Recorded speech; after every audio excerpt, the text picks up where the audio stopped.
Okay, everyone, it looks like we are live, so we're going to go ahead and get started.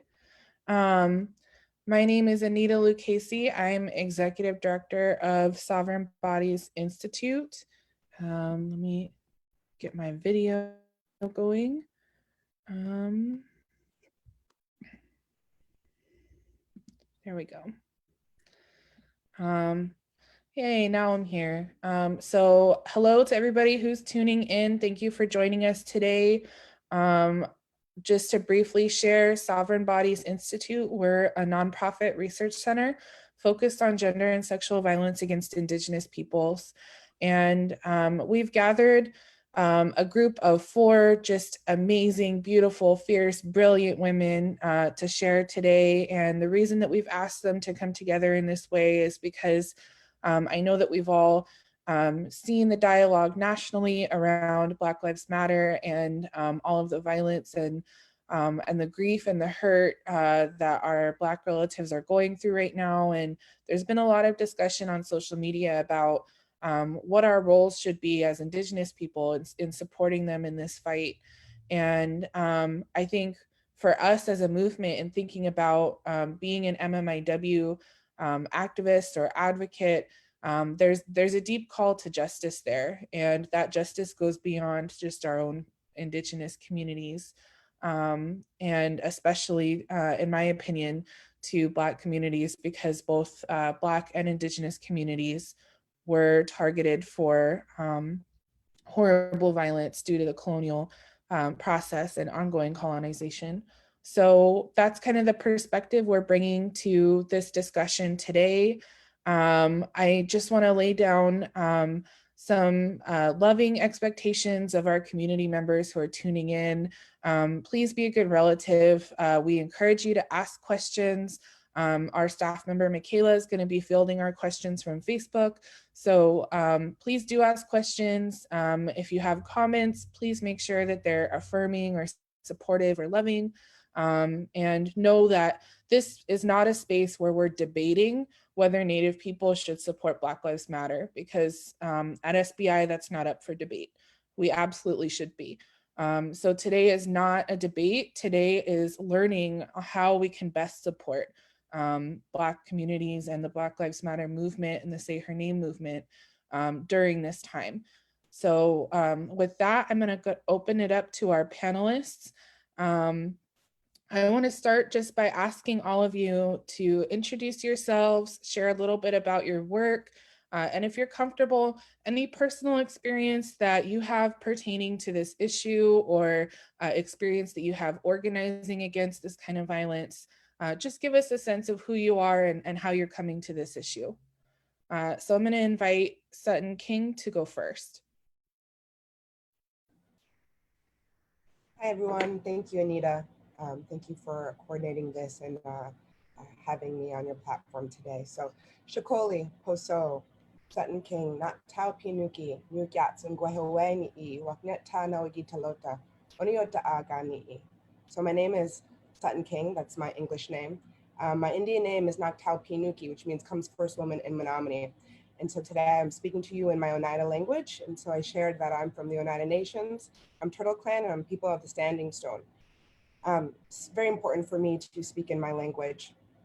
I want to share that first, I do identify as Afro-Indigenous. So my mother is Menominee Oneida. I'm the granddaughter of the last chiefs of the Menominee Nation.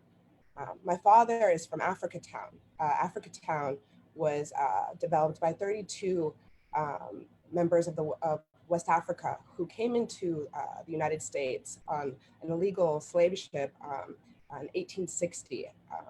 And so, it's very important for me to share who I am as an Afro-Indigenous woman. I'm also a relative of an MMIWG. And so Ingrid Washington Talk, Flying Eagle Woman. She was stolen from us in 1999 when I was just 6 years old. And I'm also a survivor of sexual and physical violence. And I serve on SBI's Survivor Leadership Council. I have a bachelor's in psychology from Mount St. Vincent, and I have a master's in public health with a concentration in global health from NYU School of Global Public Health. I'm a social entrepreneur, and my passion really is developing innovative solutions to create social impact in our BIPOC communities.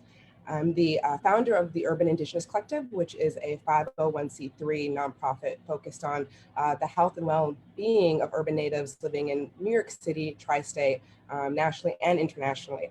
I'm also the co-founder of Shock Talk, which is a telebehavioral app that is focused on connecting Native users with Native and Indigenous therapists.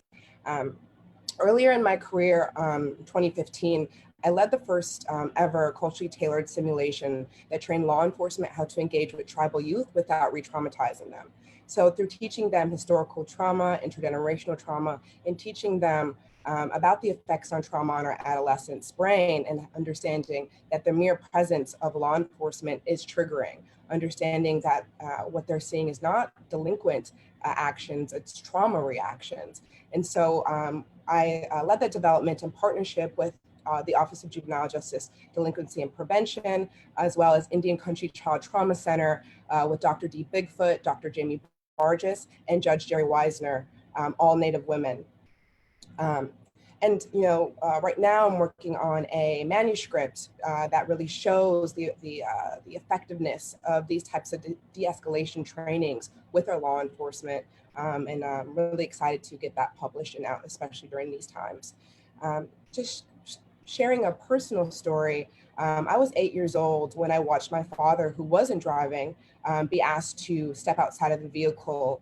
I want to say this is maybe midnight or 1 a.m. after going on an outing with my family, going tubing, I think canoeing or tubing around our res. It was at the time we were at a gas station where we started to begin being circled by a law enforcement professional. And as soon as we were on the highway and my mother, who is Native, was driving, we were pulled over. And it was my mother who was asked to get out of the vehicle, it was my father.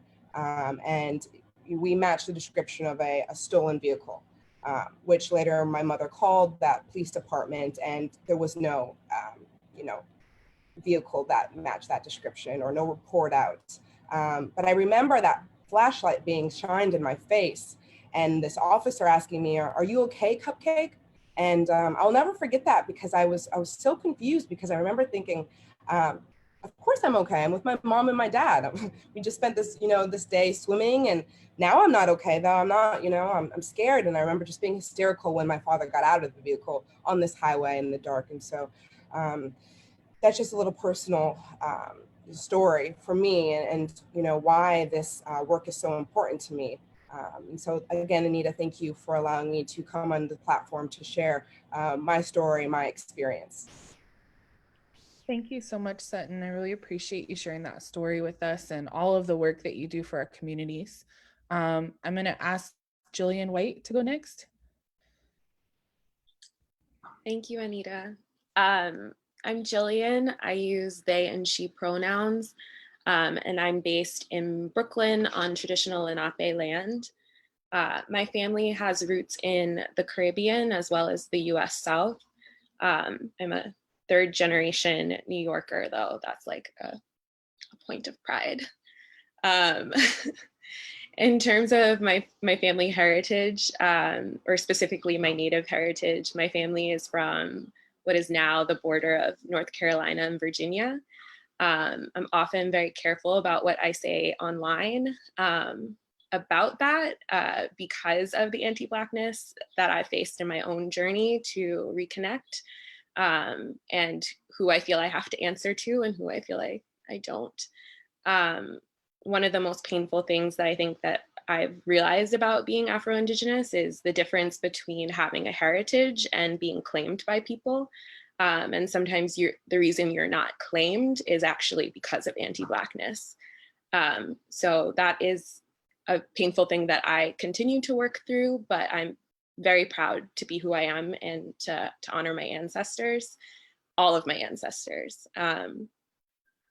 And I'll just say a little bit about the work that I do. I'm currently the donor organizer at the North Star Fund. And professionally, I am committed to moving resources to grassroots community organizing in the US and also more broadly internationally. And outside of that work, I just like through and through identify as a community organizer, and I see myself in a lineage of healing justice. And I use storytelling and plant medicine as ways for me to hold space for myself and for others, and prioritizing healing as one of the most important aspects of both decolonization and our work of liberation and actively building the future that we want, the future that we deserve. And thank you, Anita, for the invitation to be on this panel. I just want to say that like I just admire you so hugely, and back from our Tumblr days many, many years ago, I have always just learned so much from you. So thank you. Oh, well, thank you. And thank you for joining us. Yeah, Jillian and I have known each other for almost 10 years now, but like solely online. This is our first face-to-face conversation. So I'm excited. Next, we'll go to Shanya Cordis. Okay, hi everyone. It's great to have this conversation. Thank you, Anita, for organizing this. I'm sure we're going to have a very engaging conversation today. So I think it's important to start with who I am. I'm a queer, Black, and Indigenous Waro Lokono woman. And likewise, Jillian, I have connections in the Caribbean and in the South, in the Carolinas specifically, and also in South America and Guyana. And so it's important to acknowledge all of my ancestors that I bring with me into this conversation. And so, you know, a lot of my work that I've been doing has been around looking at the intersections between Blackness and indigeneity, specifically through the lens of expanding our understandings of how we have been dispossessed, and doing that really primarily at Spelman College, which is a Black women's institution, historically Black college in Atlanta, Georgia. And so a lot of the work that we've been doing is looking at the relations that Black communities have with land, looking at the relationships that Black and Indigenous communities have, politically speaking, historically speaking, culturally speaking, and that Black and Indigenous people do exist. So, you know, it's been really interesting work, you know, fraught work at times, but deeply rewarding and in alignment with what I feel I've been called to do in this life anyway. And so some of the work that I've been doing in my research is really looking at those intersections, looking at conquest, slavery, and indentureship together, while also being very careful about how we parse out the specificity of those experiences. And I will get into it more, the kind of dangers that happen when we collapse those differences for an easy solidarity.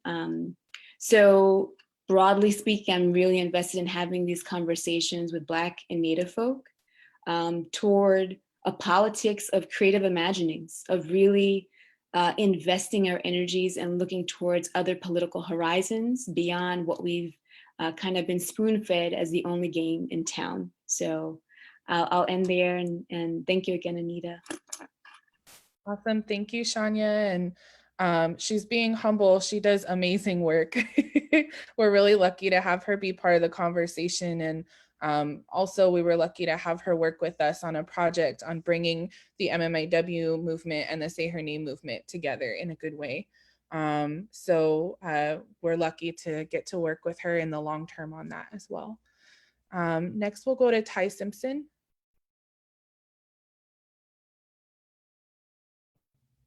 Kamakis Katsiaya Inam Winitwas Titwatit Inwas Nimipu Ayat, Tai Simpson Winitwas Soyapotimt. I am the storyteller and a citizen of the Nimipu Nation, or we call it the Nez Perce tribe in the language of our colonizers. I am based in Boise, Idaho, which is the ancestral homeland of the Niwa and Numi people, or Shoshone Bannock, Shoshone Paiute, Burns Paiute and Yakama Nation, so it's important recognition there. I am an advocate and an organizer with the Idaho Coalition Against Sexual and Domestic Violence. I work with a community organization called the Indigenous Idaho Alliance as well to empower economically, politically, and socially the Indigenous community in Idaho and in the region. My work at the coalition is very, it's all of the colonizer things, right? I work in a container, it's federal grant funding. There are particular stipulations in serving Indigenous communities and building capacity, as they like to call it, which is really just doing our best to fuel resources back into Indigenous communities. I am very blessed and honored to work with 3 of the matriarchs that run victim service programs in Idaho, and we're making some very great strides as far as addressing missing and murdered Indigenous people in Idaho, and building collaborative prevention and response mechanisms, and also really ensuring that addressing violence in Native American communities is Native-led and community-led. So that's another of my biggest priorities in this work. As an adult, I suffered from domestic violence, and as a teenager, I suffered from sexual assault. And really standing in my power as a storyteller, I share that story as often as I can to heal myself and to remove the shame, and then create spaces for folks in my community to do the same for themselves. And it's working out well. It's definitely re-traumatizing from time to time, but I feel like the healing journey is almost as hard as the violence itself. So kind of holding that in mind. As a woman in this work, I am here for all of the Black liberation and all of the Indigenous sovereignty. I'm a descendant of Tamina Ilbilk, Chief Red Heart of the Nez Perce Nation. My grandparents on my father's side, who is Black, were NAACP activists, which I'm very proud of as well. And so the combination of that ancestry, I think, has allowed me to be a tornado and a hurricane at the same time in this work. And I'm really a big fan of that analogy, because I generally do try to come in and really dismantle what we understand as patriarchy and white supremacy and colonization. I'm a radical visionary in that I believe that we can be and do so much better in our communities, that we can create community that is inclusive and abundant and just and based in truth rather than fear, based in love rather than hate. And that takes a lot of internal work, as well as encouraging others in the community, especially in Idaho, which is like 91% white, to really start to have those conversations. So that's the work that I've committed to. And it is really such an honor to be here. I was just telling my sister before I got on, being Black and Indigenous, or Afro-Indigenous as we are starting to identify, is somewhat rare here. So it does, it's very meaningful for me to see sisters like this. It's filling me up in a huge way. So deep gratitude for that. Thank you. Oh, that's so awesome. Thank you, Tai. And just to speak to that really briefly, it was really important to me that SBI do more than just kind of put a statement out. I wanted to make sure that we were working hard to amplify the voices of Black women during this time, especially. And I think a lot of the dialogue in Indian country has somehow forgotten that we have so many relatives who are both Black and Indigenous. I mean, my cousins included. And somehow like we've lost the fact that we're not just like, 2 islands that are adjacent together. We have so much history together and relationships and community that there's a really strong foundation to build something good out of that. And that was my hope for the conversation today. So thank you so much to all of you for joining. We're going to dive into the first question, and Shanya, you kind of spoke to this, so I want to turn this over to you first. Police brutality and corrupt and racist justice systems are issues that deeply affect both Black and Indigenous communities, but we know that they don't necessarily impact us in the same way. There may be shared experiences, but it's not the same. And so how do we work from an understanding that honors those shared experiences without erasing those differences? Yeah, I think one thing that I would encourage us to really think about critically is really expanding our conversation beyond police brutality. Really taking up what a politics would look like beyond reform, beyond trying to continue to invest energy in reforming a system that at its roots is predicated in, slavery and genocide, and policing, ongoing policing of Black and Brown and Indigenous bodies. And so really looking at that carefully parsing it out and also understand, like, you know, there's strategies and there's tactics as people are mobilizing that currently, but also that there's current work that's being done on abolition, on defunding the police, on divestment, that I think we need to be engaging those conversations on the ground. And so I think it involves a kind of pivot of who we're speaking to, of who we're having those conversations with, because the conversation is going to look very different if I am speaking to a white audience, and if I'm speaking to whiteness, right, versus if I'm speaking to my Native and my brown relatives. That doesn't mean that it's fraught, or it isn't fraught, rather. It means that we're asking a different set of questions.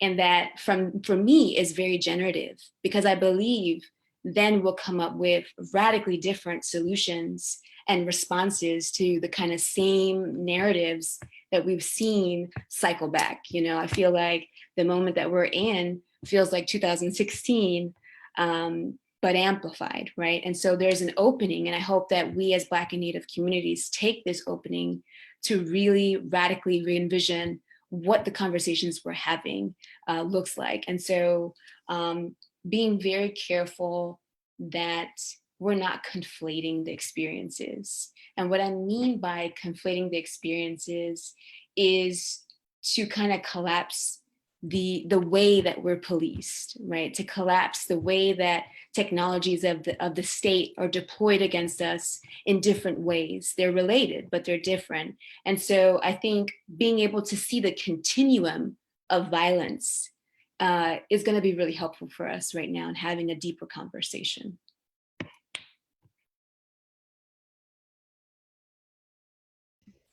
Thank you. I think that's really helpful.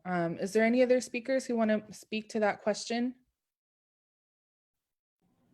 If I can add, and this is because I recently had this conversation, I definitely agree that we have to look beyond the specific issue of police violence. Like, that's a symptom of a much, much bigger issue, right? So understanding that the violence against Black, brown, and Indigenous bodies in this country is about perpetuating and upholding white supremacy. So that's the disease.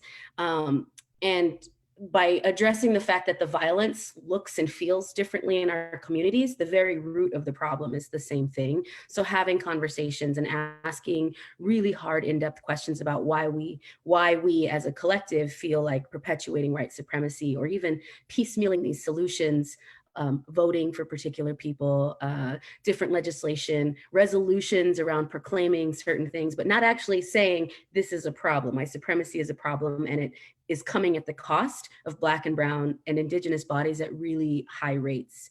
I think that that's the conversation that we should be having. And then even looking at the counter arguments and say, well, why, if these folks just used or obeyed the law, they wouldn't be facing police brutality. Well, I mean, the law in our country is in no way a gauge for morality. Like, we all know that. We have 400 years of proof of that. And then we also understand that the historical roots of police are Ku Klux Klanmen and slave overseers. So if we're going to talk about like what the problems are contemporarily, there's got to be a really in-depth and difficult conversation about where policing came from. Why is it policing and not community safety? Why is it policing and not community accountability, right? And then the other piece to that, and I always say this anytime I'm given a platform, it is not a far reach to believe and understand that the perpetrators of violence in our communities is also the police. Nobody wants to have that conversation either. So I think that that's an important facet to that question. I think one thing that I would also add that, I think both of you really nailed the heart of what I've been thinking around this question, but also is that like, there's no one Indigenous history or one Black history, right? We have a lot of histories and a lot of regional differences. And that's one thing that I've really been noticing on social media is the regional differences of this conversation.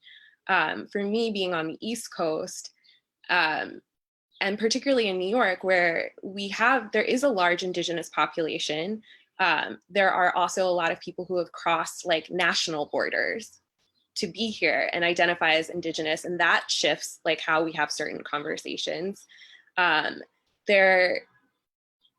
I mean, throughout the East Coast, there are many tribes in which like folks are very, very Black. And like, we're just very, very Black. Like that's real and have been for generations. And I think that sometimes like that gets lost too, like our experiences of policing and the legacies of slave holding and slave catching and all of these things are different for us than they are in other places, right? Like our histories of engaging with those structures are different. So, I mean, I think in general, one thing that I always feel is like we need more specificity.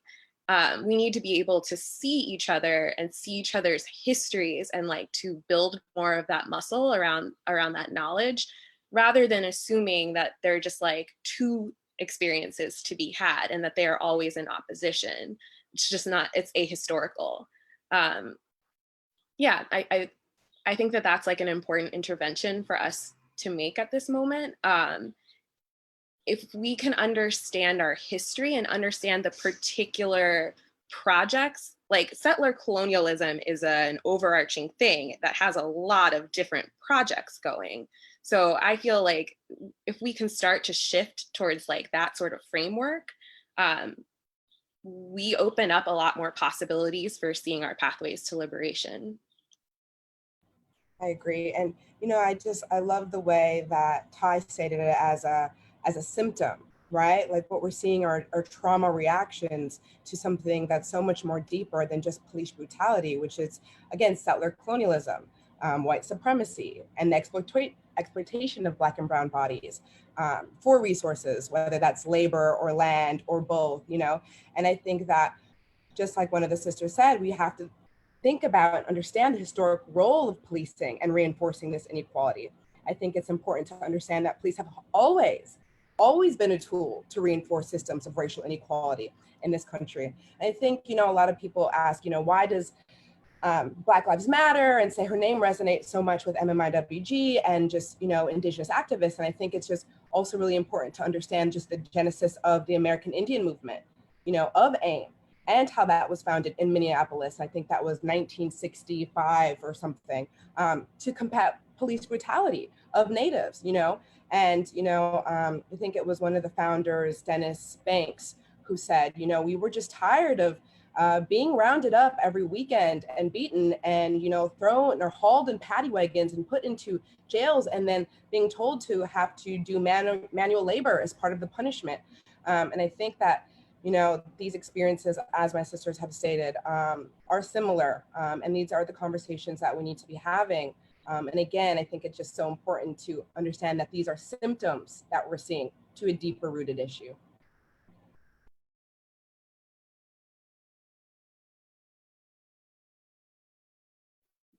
Absolutely. And I think it's this point about regional specificity and about digging deep into kind of the history of policing is really important. It reminds me of we file FOIA requests with law enforcement agencies all over the country for data on missing and murdered Native women, and we filed one with the Seattle Police Department. And they had told us, well, any data from like the 1960s up through the late 80s, they can't figure out which victims were Native and which were Black because they were just using the letter N. And that's so incredibly dehumanizing and offensive. And so when I asked a retired detective from that department, what did that mean for you? How did that translate into how you served Black and Native people in your jurisdiction? And he said, you know, look, I'm going to be honest. Even though they've changed that practice and they don't do that anymore, the attitudes that practice created are still very much present in that department.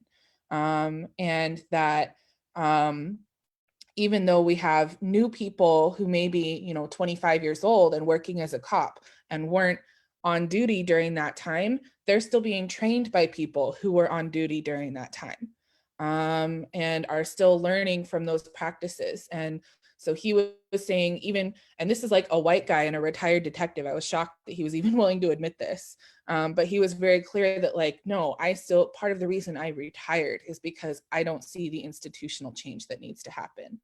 So I think that's, you know, one powerful example that kind of came to mind as I was listening to all of you talk about how we dig into these histories. I think a lot of law enforcement or even people in general may not be ready to acknowledge that, you know, we like to think of that period of time or that kind of extreme racism as something that's just over and done with, and it's really not, because we're still living in the legacies of it today.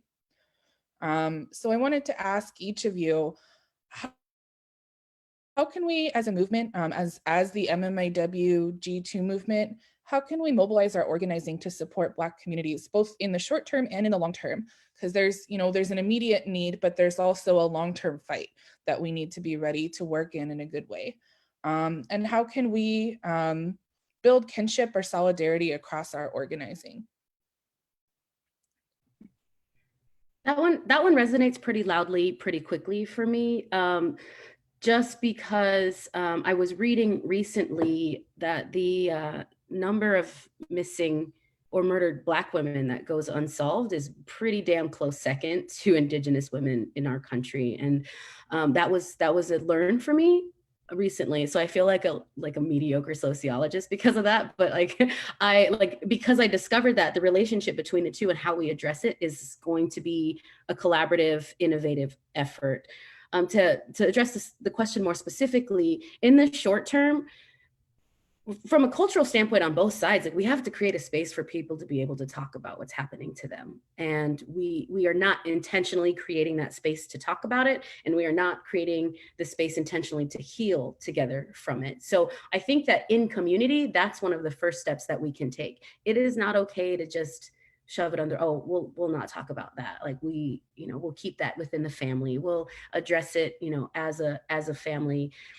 But that's so traumatizing. And that's saying what's happening to you, you don't have a voice, that you don't have recourse, that there is no justice, whether you speak up or not. And we really don't want that to be perpetuated into the future. So in my brain, I think that that's the first initial step we can do. And we're making progress. Story circles in Idaho are really successful for that reason. They're Indigenous led, there's a matriarch in the circle, there's healing space in the aftermath, because we want folks to know that their stories matter and influence this work, both Black and Indigenous communities. And in the long term, there are very serious gaps in the way that we address missing and murdered folks, not just, specifically in Indigenous communities, but just across the board. We learned this when we were getting some legislation passed in Idaho the last few months. If you were to ask any police officer just working a beat, like, what is the missing and murdered, or what is the missing persons response or prevention, they wouldn't be able to give you a clear response. And then you go from the city police to the county police to the state police, and then the FBI, who has jurisdiction on Indian reservations. There is no clear process or collaborative process between those agencies. And I think, while I'm not for expanding law enforcement, I think that the communication can be improved in such a way where those responses are much more efficient and also tribally led. There are tribal law enforcement agencies in our tribes here that should be at the table and should be making those decisions for their people. And I see that being a solution across Black communities as well, especially urban centers. Are there Black community leaders at the table when it comes to missing person response? And again, I'm going to reassert, I am not here for the expansion of law enforcement. I'm also in the very, I have an abolitionist mindset, but with the tools that we have in this moment, how we can improve it would be to increase that collaboration and that communication.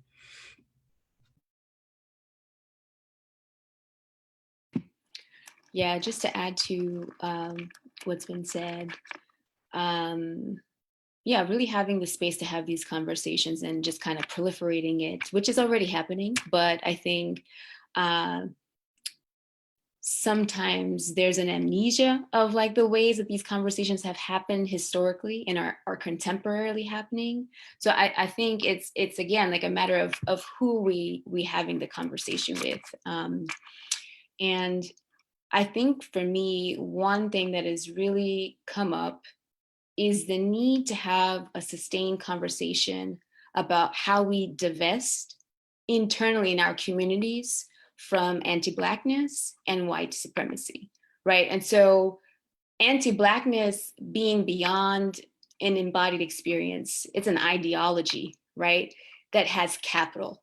And so investing in anti-Blackness provides some kind of political, social capital that is conditional. Of course, like we see that it's conditional, but being able to have those clear conversations about how that is showing up in the multiple ways that it does, from the policing of Black and Indigenous folks in communities, the kind of shaming around those conversations that is generational.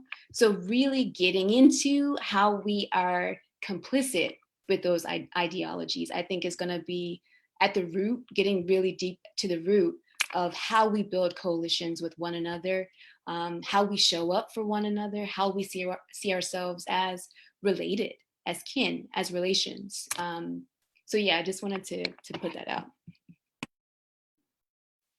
Yeah, I think that, I mean, that makes so much sense to me. And also, you know, thinking about these movements, the thing about movements, it's like, we have a general push towards social justice, right?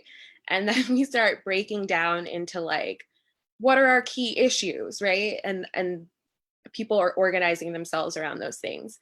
White supremacy is a key issue, right? And like when we can practice saying white supremacy, and we can practice getting out of our mouths like Black life is more than just like more than matters, we're moving forward. And so I think that there's some of that where it's like, that's the work, like that's just actually the growing edge for all of us, including Black folks, right? So just naming that, but then also just really thinking also about like more specifically about the missing, murdered Indigenous women, girls movement and Say Her Name, both arrived as interventions, right? Because the larger movement was not shining that focus on these folks. Because the larger society does not care, right? It's like what you were sharing in your story, Anita. It's just like a bunch of people marked N. It's just a bunch of missing people who, like, we're the ones who remind folks that like they matter, that they have lives, that they're sacred, that they are important, and like we're refusing to forget them, right? And even those movements have had to grow, and we've had to like be self-reflective about our own shortcomings, like leaving out our two-spirit siblings, leaving out trans folks, gender expansive folks. Like I still go, you know, I've been out in the street just about every day here in New York, and it's like the silence, it's deafening. You know, our siblings are being left behind. And so I think there's also ways in which I guess what I'm saying is that there's opportunity for us to self-reflect, for every movement to self-reflect on how we've arrived to where we are, and really look at the opportunities for our continued growth and see where our gaps are. Then we can meet each other, right? Like we're often able, I think, to build these bridges when we recognize and own up to where we've fallen short. And I think it's, you know, I do absolutely believe in centering Black-led organizing. It's a huge part of my life. And also there's a way in which like Black movements have not always been able to like we've not always been able to contextualize ourselves in this settler project. Like we still struggle to like find the language for ourselves. We're not settlers. I reject that to my core. I reject that. But there's something else happening there. And I think like for me, political education, again, just going back to that, political education is key. And it's okay for us to say that we don't have all of the answers. We know that we need to like move towards each other, and we're not fully sure what that pathway looks like. Actually, like years ago, Anita, something that you said to me was about how enslaved Africans were Indigenous. And that was like obvious and yet so revolutionary to hear you say it and to like have that vocalized.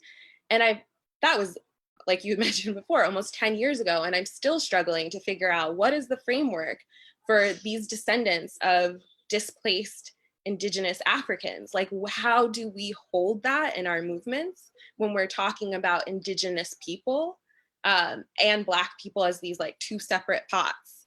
How do we talk about people who come from regions where it's like we've been intermarried for so long that there's no way to untangle us? There's a lot for us to work through, and I think it's okay for us to name like the spaces where we're still struggling to figure it out. Absolutely. And I just want to say that I feel like my sisters here on this platform have really spoken to this on how we mobilize and work together. And I think just one point I wanted to touch on was just data collection, and that this needs to be led by us. The reason why, an N is just being put on our sisters, death certificates are because they don't care. Just like one of my sisters said, they do not care. And so I think we're seeing this gap of data collection. That's one of the biggest, gaps, that the data is not there, and I think that we have to be the ones to lead that data collection. It needs to be Indigenous led, BIPOC led. We need to be the ones, prioritizing that communication. We need to be the ones that create that protocol and tell them this is what you're doing. And I think we all have to sit at the table together and decide what that protocol looks like, what that communication looks like. We need to be leading that. And that's really just the one point I wanted to drive home there, is that it's not happening because they don't care, but we care. So let's take up those spaces and let's us decide what that looks like moving forward. Exactly. I think one of my biggest pet peeves that I hear MMIW activists say is that Native women and girls are the only ones that aren't tracked. And that's just not true. Like, that's not real. We don't know how many missing or murdered Black women and girls are, how many Black women and girls are missing or murdered too, or how many Latino women and girls are missing or murdered. The point is the data is not there because, as you say, Sutton, they just don't care. They don't care about our women and girls. It's that simple.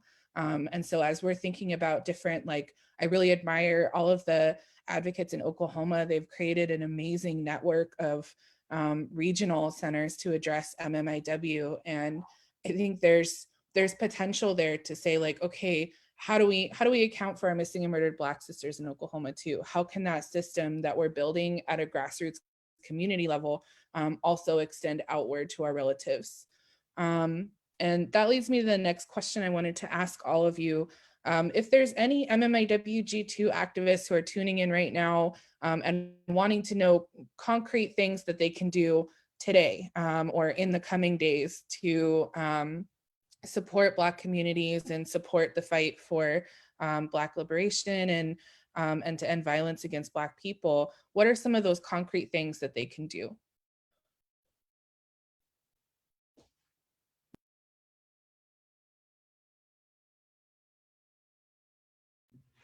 I'll lead with this, and at the same time, I'll shout out our sister Roxanne White for her ability to just completely rally everybody all the time. Like, I really admire her tenacity and her energy behind this work.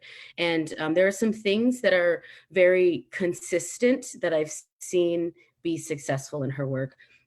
One of those is she's constantly checking in with her elders, constantly. Like, their voices are always centered in this work. Like, okay, here's what we've done. How can we continue to do the same? The constant check-in with elders and matriarchs, I think, is really important. When folks who are non-native ask how they can support, the answer is always easy. Like, you need to fuel your money into this and read.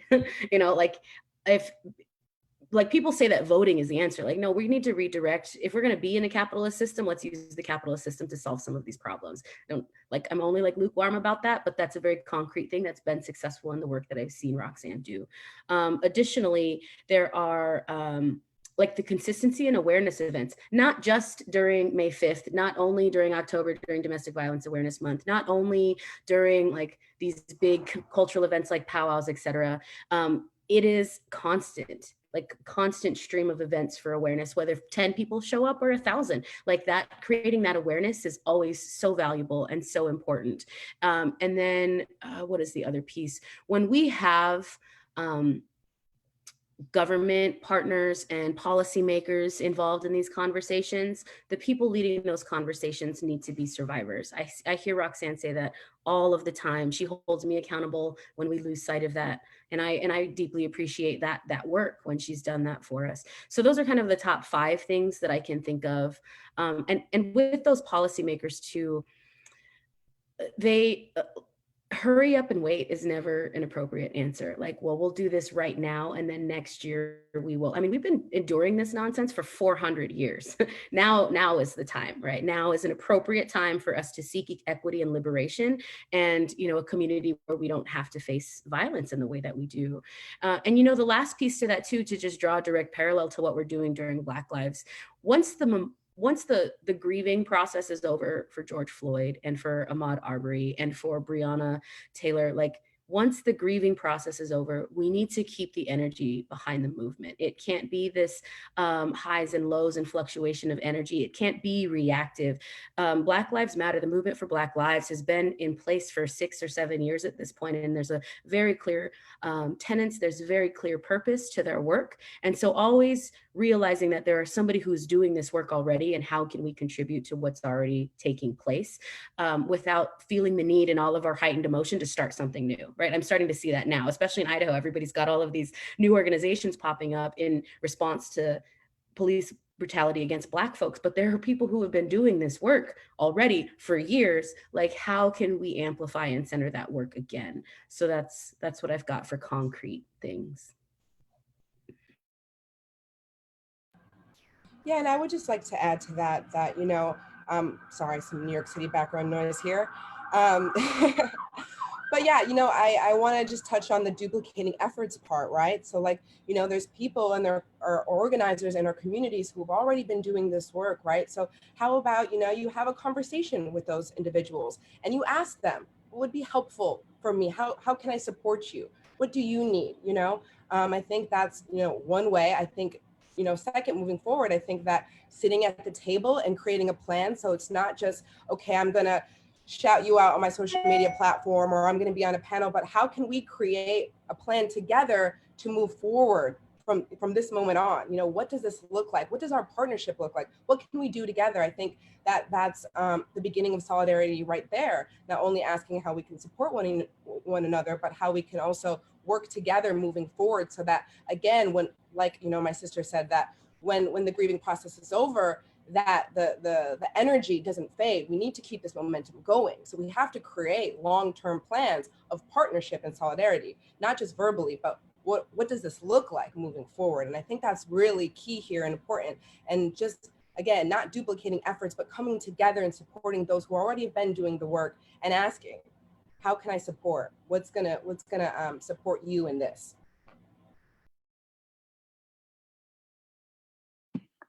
Yeah, I agree with everything that has been said, been laid out very nicely. And so I agree with the concrete steps. And I would also ask folks to really lean into the current moment that we're in, and really do the work of looking at one's own self. Because the way that we show up in the space is only going to be a reflection of the work that we have or have not done.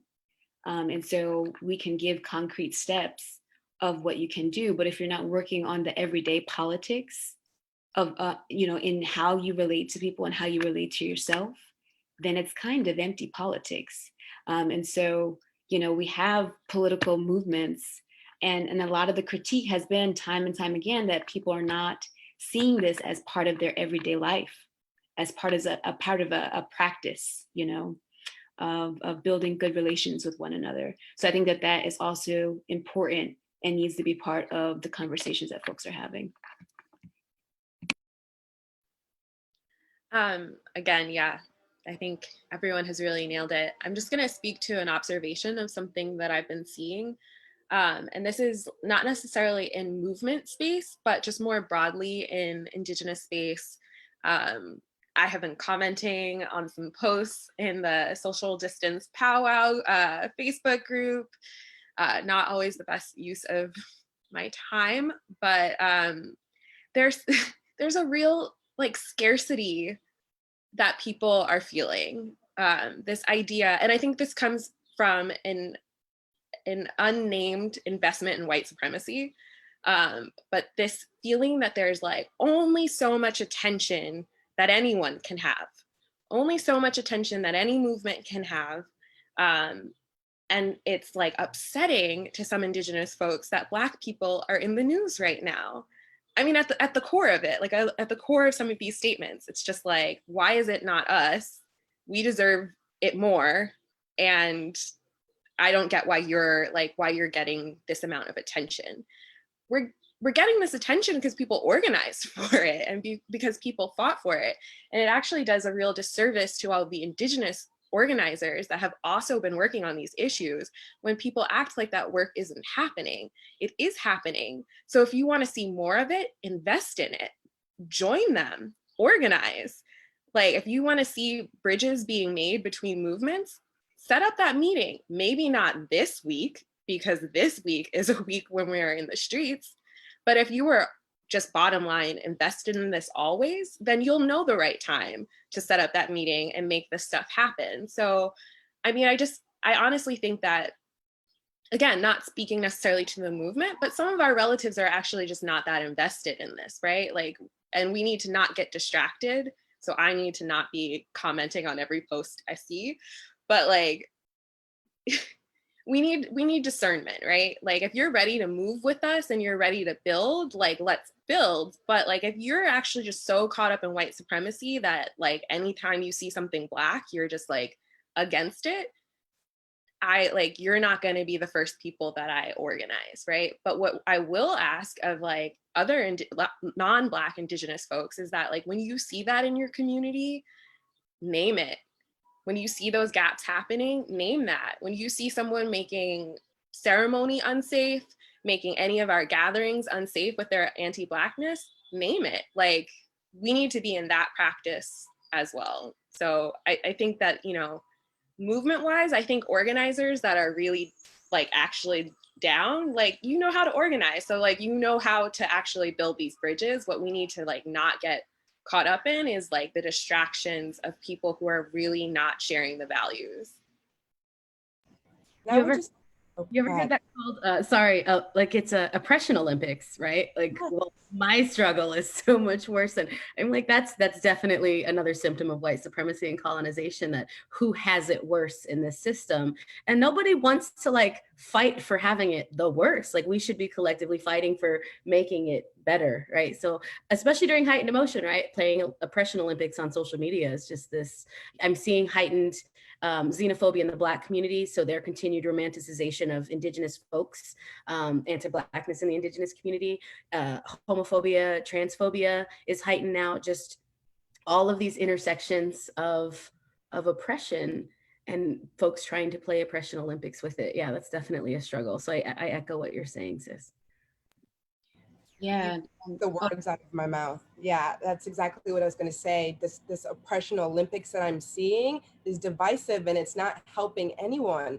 And I'm seeing it particularly from some of, you know, the elders on my Facebook, you know, feed, you know, and they're not understanding that that's rooted in anti-Blackness, and they feel very offensive, you know, or defensive rather, when I call them out that that's anti-Black. And no, but you know, these things are happening to us too. And it's like, okay, we've got to lift the voices of our Black relatives and, you know, come to the table and work on organizing together so that all of our voices can be lifted in this.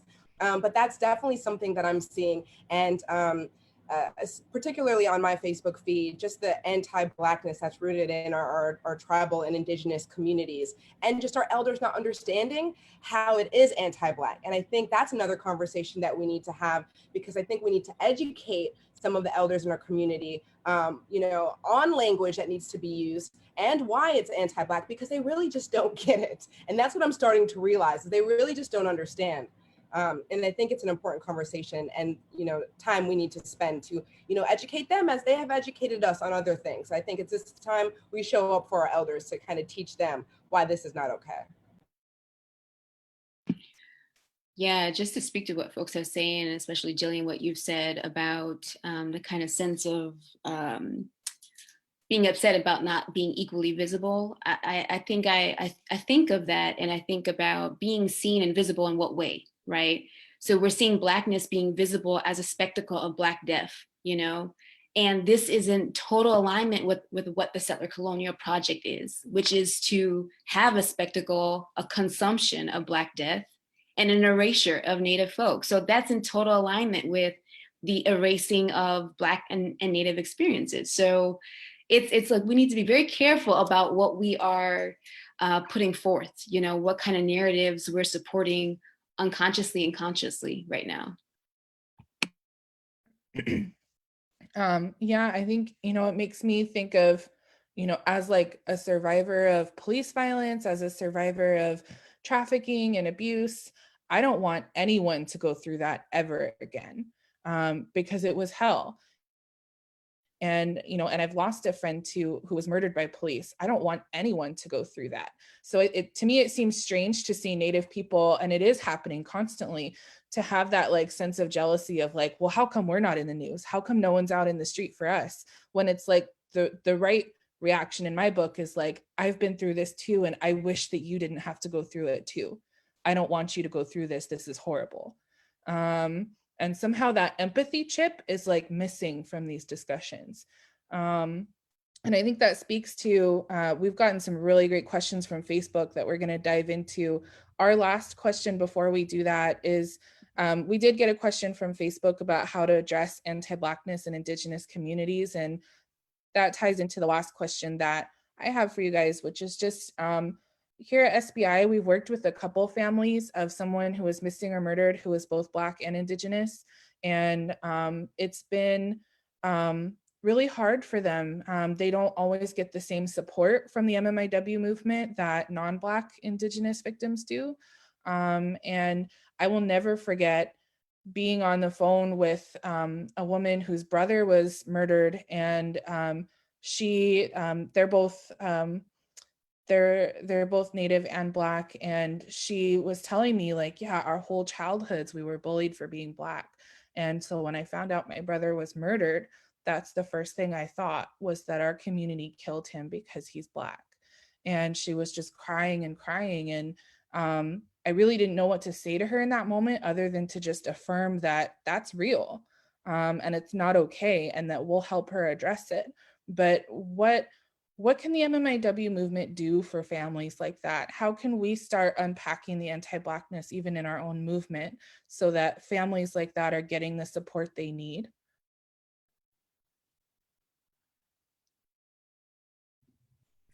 I have to breathe through this one a little bit because I wasn't born or raised on my reservation, but I did spend a great deal of time there over the last 2 decades at this point. And like the trauma of hearing some family members tell me that I'm not really Nimipu because I'm also half Black. The treatment I get in learning my cultural ways and my language, and the shame if I don't get it right. That's also anti-Blackness. The effort I put into, you know, being Indian enough is also anti-Blackness. And I think that the way that that trauma translates into my work now is like, if I can fuel everything I can into this work until I'm Black and blue, my community will finally accept that I'm doing what I can. Sorry, I'm going to breathe through this a little bit because it's super emotional.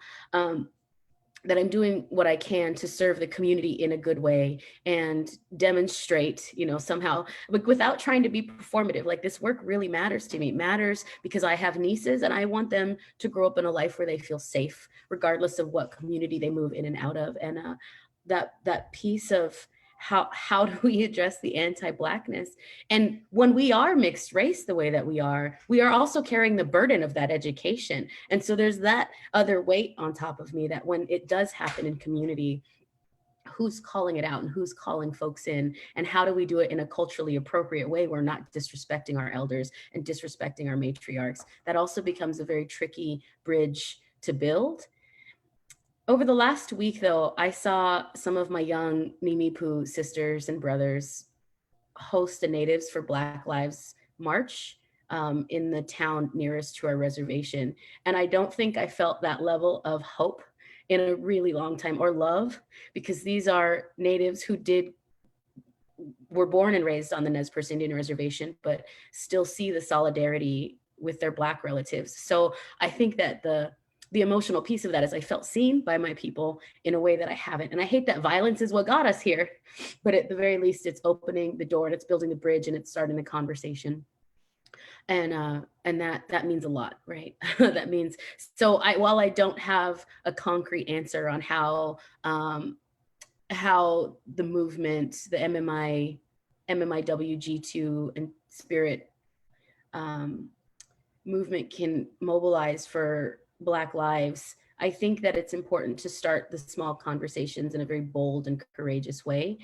And that's what I'm working on. That's my personal work. Like, obviously it's very emotional for me because it's something I've been working through for 35 years now, that how do I build this bridge in my communities? And I did have a conversation with my gram prior to her passing away. This was like mid 1990s. And I asked her about being half Black and half Native, and what that felt like, and what I was hearing from my family, and what it was like in the world, and having to choose one. And she asked me just simply, she's like, well, which grandmother would you deny?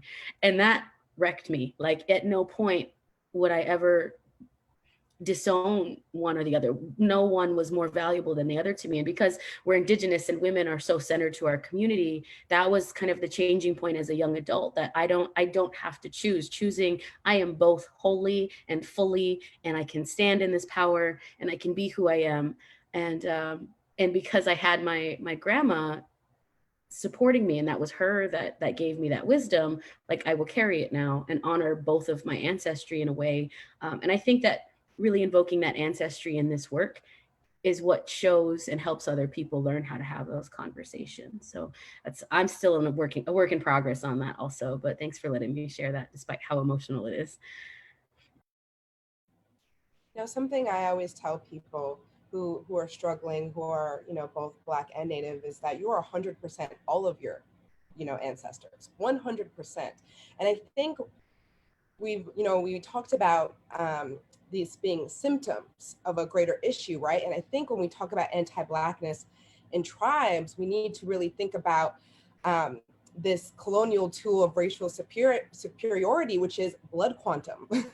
You know, like, that's what the dialogue really needs to be about, you know, this principle of racial classification, whether it's the one drop rule or blood quantum. And that's something that I've always personally struggled with, being Black and Native and not having enough blood quantum to be enrolled, but to be a descendant, you know, and not feeling like I belong because everybody else in my family is enrolled. But here I am, you know, the odd one out. And I think that's something that, as a dialogue, that we really need to start having with our, you know, tribal council, with our tribal leadership, within our own families, is this outdated principle of blood quantum. I think that's where it's really rooted, where, you know, you're not Native enough because you're not enrolled, or you're a descendant, or this and that.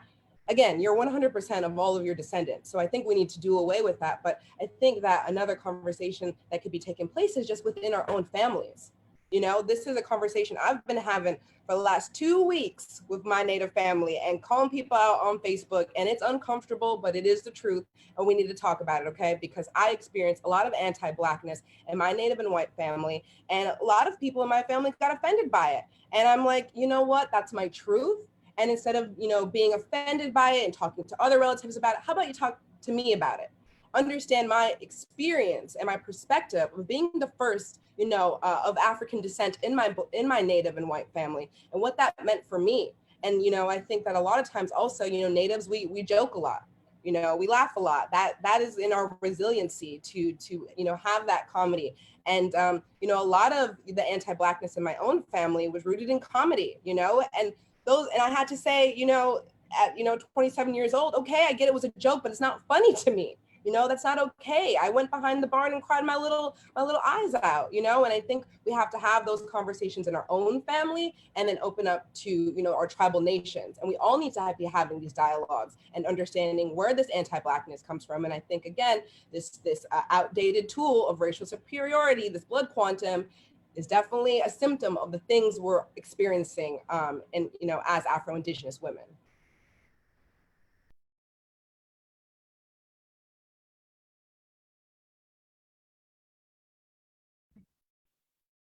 Thank you so much. Before I go to the next question, I just want to make sure, did everybody who wants to speak to that get a chance to?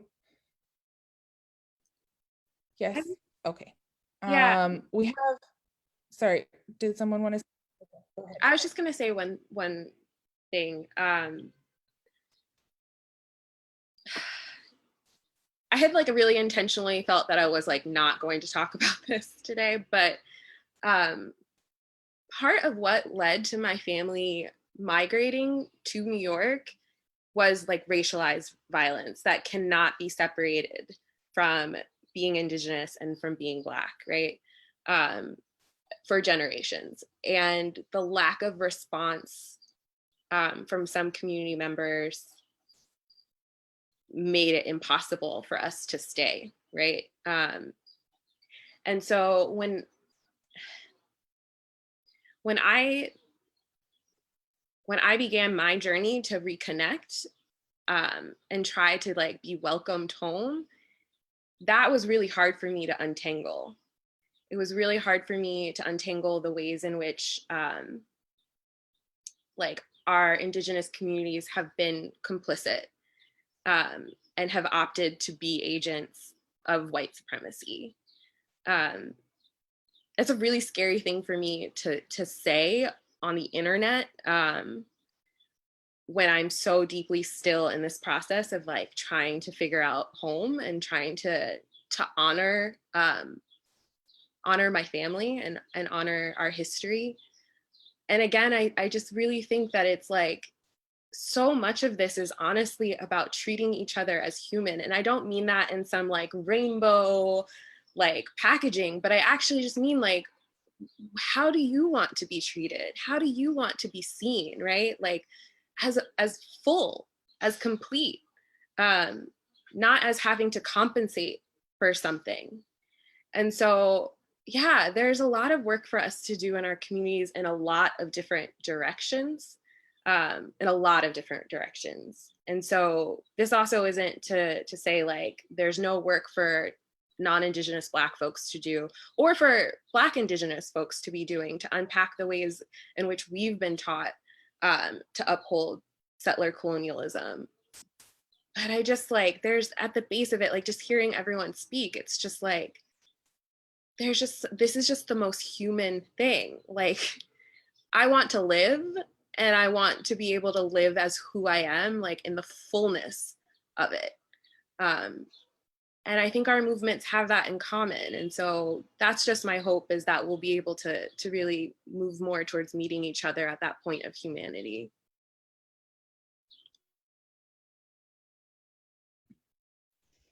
Absolutely. And I think, you know, one of the things that I try to tell people when we talk about MMIW data is that it will always be incomplete until we start unpacking our anti-Blackness. Because I think of like, you know, there's certain hot spots of the issue that get covered by media all the time. And it's the places where white people imagine Native people to be, like Montana or Arizona or New Mexico, right? When there's actually a huge hotspot of violence in North Carolina against Lumbee women, and that never gets talked about because of anti-Blackness. And there's actually like evidence of multiple serial killers targeting Lumbee women, and that doesn't get addressed. So I think even the goals that we've set for ourselves as a movement, we're not going to achieve those until we start untangling this and working through it in a good way. We have some really good questions from Facebook.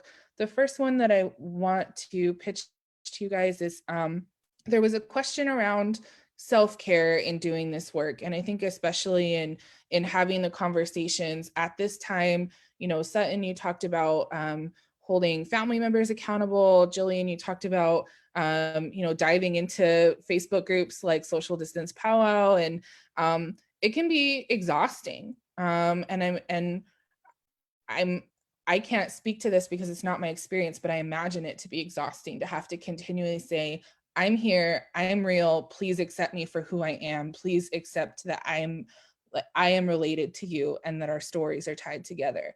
And to have to continually say that and continually draw those boundaries of what you're saying is hurtful, please stop saying it. That's exhausting. how do you guys handle that? I'd also like to add, it's exhausting to see or to not see my Native relatives speak out against the anti-Blackness that I feel. That's really exhausting. And having to call them out publicly for not doing so, that's exhausting. And I think that, I shared with you, Anita, yesterday I had to just take the rest of the day off. It was not planned, but I was feeling the weight. I was feeling the pressure. And I'm no good to anyone, the movement, organizing, my friends, my family, my community, if I don't practice self-care. And so realizing that I was feeling this tiredness, I just said, hey team, hey community, hey friends, I'm taking the day. I need to relax. And so I put my pajamas on at 3:00 and I hopped into my bed and I watched, something on Netflix and I cuddled with my pup. And these are the things, and I had to remind myself not to feel bad for that. I've been on nonstop for 2 weeks, and I think that's, a part that we have to familiarize ourselves with more, is that self-care, and just understanding that, again, if we don't take care of ourselves and pour into our own cups, how could we ever pour into anybody else's and take care of our community? Because I know that's what's in all of our hearts who are on this call. Yeah, I think, I've been thinking about like what if self-care is even the framework to talk about this current moment. I feel like I've really been allowing grief in this moment. Like really allowing grief to share with me the wisdom that it has to teach me, and also to listen more carefully when my body is saying no. And to listen when my body is saying no in relation to having particular conversations with people. And so I know that the work of divesting from white supremacy and anti-Blackness is multifold. And so I'm becoming very clear about what conversations I'm going to participate in and what conversations is somebody else's work. And so I think having that clear delineation for yourself is a political act. It's an act of self-preservation, in the words of Audre Lorde. And so, some people don't deserve to have my voice at the table. So I'm going to, take that and pivot and share it and build community with folks who are invested in doing that work. And I know and I trust that community, this is what coalition building is going to mean, is for those folks to fill in that gap and have those conversations with people that I'm not invested in having those conversations anymore. So, yeah. Sis, like that was the most liberating thing to hear somebody else say that. So thank you. Like, I'm really glad I was on mute. I was getting really hyped in my house just now. So thank you. Like that, if I can't scream that enough to folks, that we don't have to be in all of the conversations because they are legitimately so draining. I don't think, and I'm going to say this with really, really deep love and gratitude for my non-Native, non-Black, i.e. white family members, relatives, neighbors in my life. Like, y'all are lazy. Like, you Google it, read the books, watch the movies. Like, I didn't get this way by myself. Like, I put in the work, I read the books, I watched the movies, I wrote the papers. Like, there are this, and then now, like, free intellectual and emotional labor is also an extraction industry that white supremacy perpetuates. So I can't also scream that up. So when we say we're tired, when we take naps, when we're done, when we ignore the email, when we ignore the messages that are, what can we do as white people? I ignore every single one of those. Like, first start with Google, because that's like, there's how to be a white ally is usually a good start. And then we can go from there. And that's, leaning into that assertion now has been really hard. I've always wanted to show up to everything and answer every question and be all of the places, and I just can't do it. And so now I work in a position, I work at the Idaho Coalition, where they assert my self-care. Like, they make sure that I'm eating, that they make room and give permission in such a way for me to feel the grief. I was marinating in rage and in pain and despair, and I didn't have the words and I couldn't communicate, but I had space because my job made it that way for me to do that. And I, colonization would have us believe that the grind culture and productivity culture means that we can't feel our feelings in this moment of heightened emotion, in the face of violence. And I am so deeply grateful that I have a job in which they make that happen and speak the words, Tai, we understand, we see you, take a break, take a breather, take a nap. So that's one facet of my self-care, is just the accountability buddies in it. I don't know who coined that term, but I love it. Accountability buddy. And then I've been a boxer for several years, and I started boxing as just physical activity. Like, hey, let me just do this thing, work out. That's cool. But after having a relationship that ended violently, after having suffered from violence, I didn't realize like that's one of the trauma responses, to really kind of live outside of your body. And boxing brought me home to myself in a way that I couldn't possibly imagine even then. And I'm still with that same coach, and he's like really incredible and trains folks from a place of trauma-informed care and survivor-informed care. And you never would have thought how useful that would be in a sport like boxing. And so I still do that. And that's one of the things I've committed to. Like, I don't commit to a lot of things like for my own well-being, but boxing is it. And so to have that, it's a physical test, a mental test, an emotional test, but it does really make me feel like I have body autonomy, especially after having endured violence in my life. So that's something I commit to for self-care. And I encourage that for other folks. As daunting as a combat sport might be, like, it will bring you back home to yourself. I can assure that. But self-care, that's a good question, whoever asked that. Like, because this work is in perpetuity, right? It doesn't, the lines between our professional and personal lives no longer exist. That work-life balance that white folks like to talk about doesn't exist in this work and in this time. Like, so that this is a very real question that we have to address. How are we taking space and taking care of ourselves? One of the other fun things, I'll add this, when I was on a call with my sister last week, like, she's smudging me digitally over Zoom, like, and that reminded me, like, I should probably just smudge my own space while I'm sitting here. And so that was also something that was very meaningful to me, that people worry about me.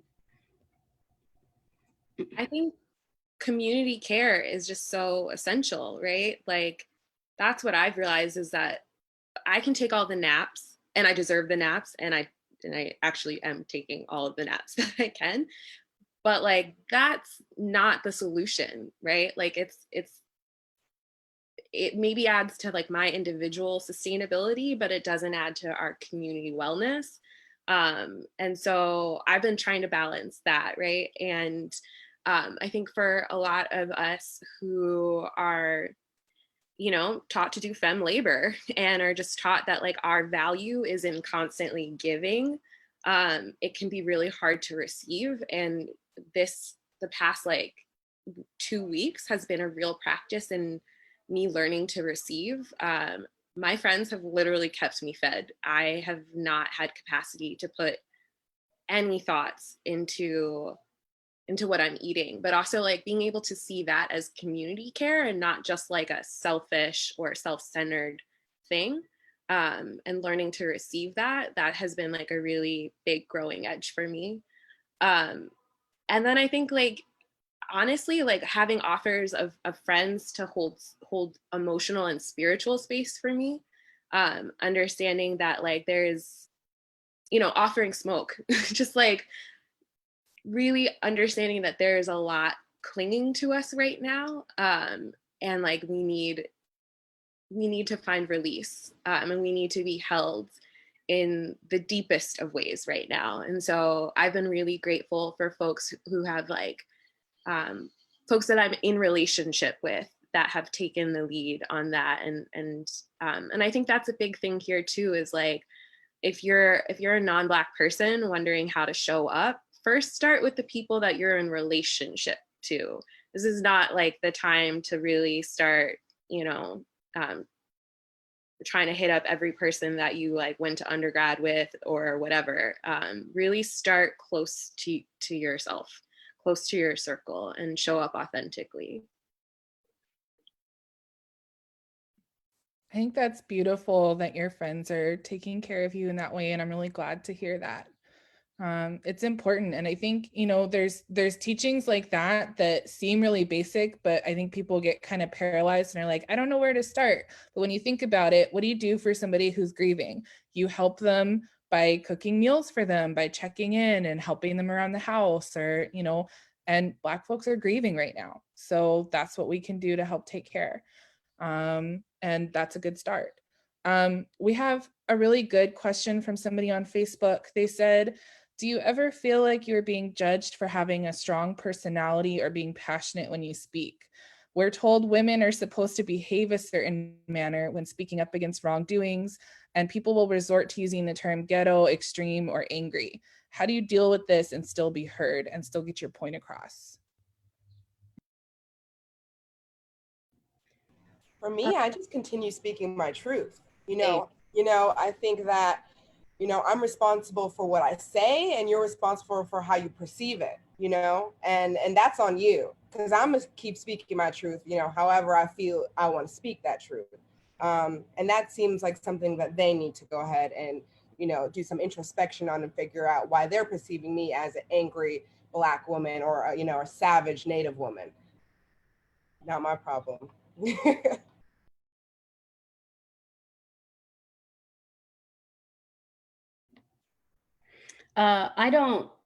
Volcanoes don't ask permission, hurricanes don't ask permission, tornadoes don't ask permission, but in that destruction grows something new and something beautiful and something nourished. And I am very pro nature that way, that I feel like in nature exists destruction and things that are crass and hard and painful, but out of those things come growth. And this work, and when folks ask that pushback, like, why are you angry and why are you so aggressive or assertive, like, this isn't easy. Like, this is not like, I'm not doing this for fun, I'm not doing this for S&Gs, right? Like, I'm doing this because the work needs to be done, and I'm not going to ask permission to do it. And that is always such an interesting piece. So in the same way that you just said, Sutton, like, people are responsible for the way that they perceive other people, right? We're responsible for the way that we move through the world and the way that we interpret our relationships. And that's absolutely valuable. But I do move through the world like a tornado and a hurricane, and wake of bodies behind me, like, left in shock. But at the same time, like, the folks that I've brought with me, like, I'm very grateful, and there's a lot of love in those spaces. And I think that, and even feeling like my cup is full after spending time with y'all today. And so now the whole rest of the week, everybody in my path should probably look out. It's gonna be a hell of a next couple of weeks. But that's, how do I respond? Sometimes I don't. Sometimes I just don't respond at all. Like, I'll just keep saying what I have to say. I said what I said, right? Yeah, I agree with that. I think we're never going to get permission to have Black rage, to have Native rage. That's just not a thing. And so you have to give yourself that permission to express the full extent of whatever you feel. And, this is not to say without being held accountable. Like, we do so in ways that are accountability with community and as collectives. But yes, at the end of the day, speak the truth that you have, because there's deep wisdom in that. So, yeah. I just totally agree. Like, I was laughing so hard at that question, because that's just, like, I think since I was a child, people have regarded me that way, and I've actually had to do a lot of work to, like, not be scared of my anger, to see that my anger is righteous. That is actually just a human emotion. And so when people don't want me to have it, it's actually because they don't want me to be fully human. They're not ready to see me that way. So yeah, anger can be uncomfortable. Like, I don't love being angry. I would love to be, leading with a lot of other emotions, but I also don't try to distance myself from it unduly. Part of my work has been to learn how to channel it for myself. And I just also love, like, let's take lessons from nature, right? Like, I love plants. I love plant medicine. And if you don't approach plants correctly, if you do not come correct, you will hurt yourself, So I just think, like, this is the most natural thing in the world, to be full of complexity, and to get caught up what other people are thinking, that's just, again, it's a race to the bottom. And I don't think that any of us, we're seeing over and over again, right? Like, time is precious, our lives are precious, and there's a lot of forces working to take that away from us. And so we don't have time to waste being uncomfortable with who we are and what is so natural. Absolutely, 100% agreed. And like, even the question kind of made me laugh too, because I remember when I first started grad school, I had acrylic nails and someone told me I was too ghetto for grad school. And at the time I was like, okay, I grew up like middle class in my community. I don't even think of myself in that way. And it's such a loaded comment to make. And, you know, I just had acrylics on because I thought it looked good. And now you have to like pry acrylics off my cold dead fingers. I will never give those up because I lean into it. I'm like, okay, you think I'm too ghetto for grad school? Fine. I'm going to get longer, bigger, fancier acrylics, and I'm still going to get the fellowship you didn't get. So I think sometimes it's just being bullheaded and stubborn and being exactly who you want to be. I know I want to be conscious of our time because I know all four of you are doing such incredible work, and I don't want to keep taking up too much of your time. We have a couple other good questions around just everybody is wanting to follow your work. So I think what we'll do is follow up with each of you, and if you have social media handles or a website, we'll post that on our page so people can get connected. People also asked for resources to learn more about anti-Blackness. Tai, I think you spoke to this well. There's a lot of stuff out there, and being a good relative and being a good ally is doing the research. There is one syllabus that was put together by an allied Native person around different, books and articles to read, movies to watch, and we'll post that on SBI's page so that everyone has access to it. I just wanted to close out and give each of you an opportunity. If there's anything that you want to share that you haven't had a chance to share yet, or anything you'd like to say to speak to those questions, I just want to open it up to general comments.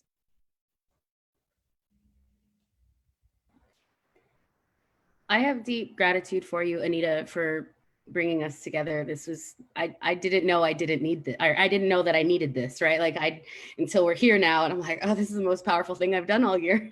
But I also want to, for the audience that's on Facebook Live, shout you out for your work, Anita. Like, you're really changing the way we have Indigenous focused responses to MMIWG too, that is like, you're building this model that can be used across community and across identities. So I really am thankful that I know you, and I'm thankful that we get to continue to do this work together. There were people who asked about where you can donate money. SBI is a good one. It's Indigenous led, it's scholarly led, like the work is clear. I am a big proponent and supporter. So for those folks who want to start donating into groups and organizations that are addressing violence in Indigenous and Black communities, Sovereign Bodies Institute is a damn good start. And when we post socials, like I'll also post the Idaho Coalition. We're doing Idaho things that are very in the same vein. And to those, if there's any advice that I can give white folks or anybody who's on their anti-racism journey, their anti-oppression journey, there is no end to this journey. This is a marathon. There are several paths to get there. There is no one singular path to get to a place that embraces humanity, of even your own, like learning to embrace your own humanity and the humanity of others. And I think, like, more importantly, when we talk about doing things in a good way, if you're not familiar with what that principle means, that means that you can't go into this work with an agenda, that you can't go into this work with planned outcomes, that you can't go into this work looking for, accolades and gold stars and trophies. Doing something in a good way just means that it's good for humanity and good for the community, and it's good for nature. That's what we mean when we say that.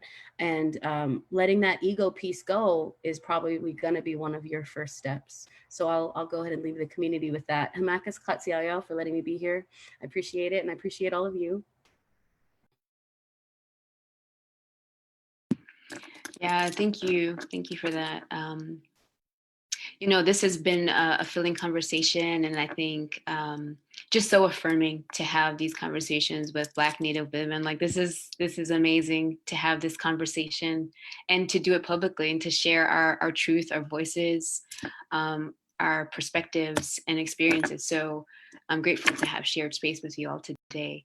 You know, I think what I would say too is for my Black and Native folk is to constantly just allow yourself to be held accountable, you know, allow yourself to have an openness in entering to these conversations, allow yourself to be willing to grow. And that is going to feel sometimes like parts of you are dying. But I hope that you embrace the process and know that in death, there's always life and that there's always something else to be gained. So I'm going to leave folks with that thought. Yeah, and I just want to also mirror just thanking Anita for giving me this platform today. You know, again, I also didn't know I needed this. And again, my cup is also full today. And I'm so thankful for all of you sisters who have shared your truth, your experience, your journeys, your thoughts. It's so important. And I wish that I would have been able to grow up with this type of dialogue, you know, and to share space with other Afro-Indigenous girls and women growing up. But I'm thankful that our paths have crossed now. And I'm looking forward to building with each and every one of you, you know, across our journeys. And, you know, Anita, again, I can't thank you enough, my sister. You have helped me in a number of ways, whether that's, you know, finding strength in my voice as a survivor and, you know, standing behind me to use my voice and giving me that platform to advocate for other survivors and other women who are survivors that are Afro-Indigenous. I think it's so important.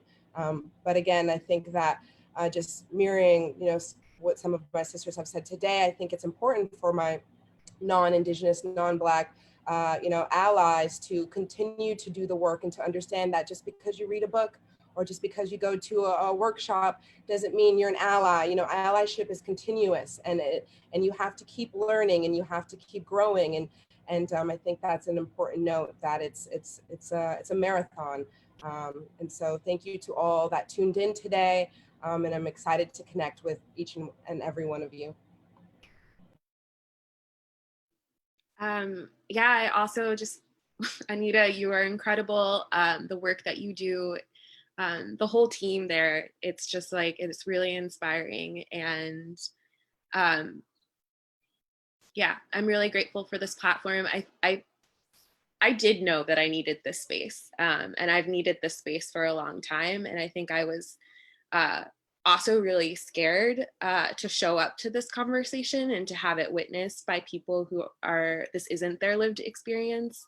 It feels very, very vulnerable, but I trust SBI, and that made it really possible for me to do.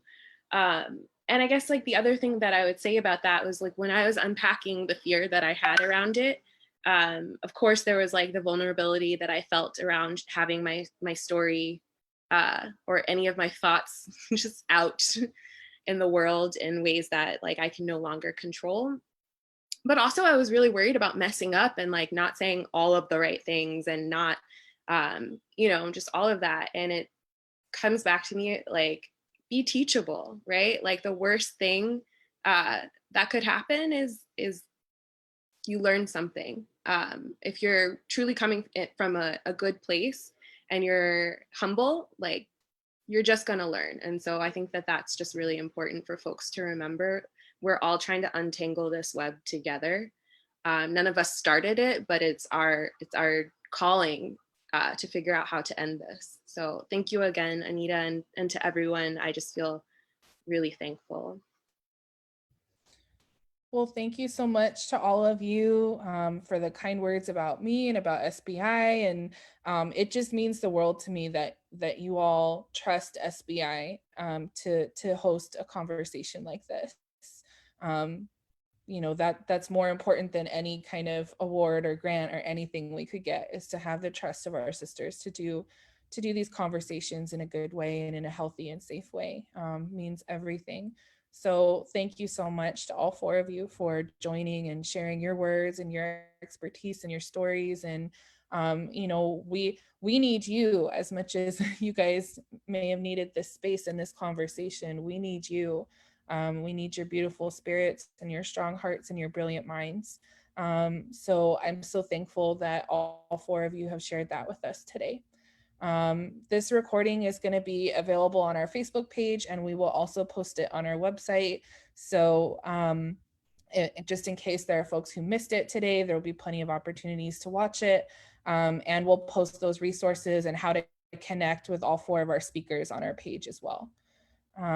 So with that, we're going to end the live stream there. Thank you so much, everyone.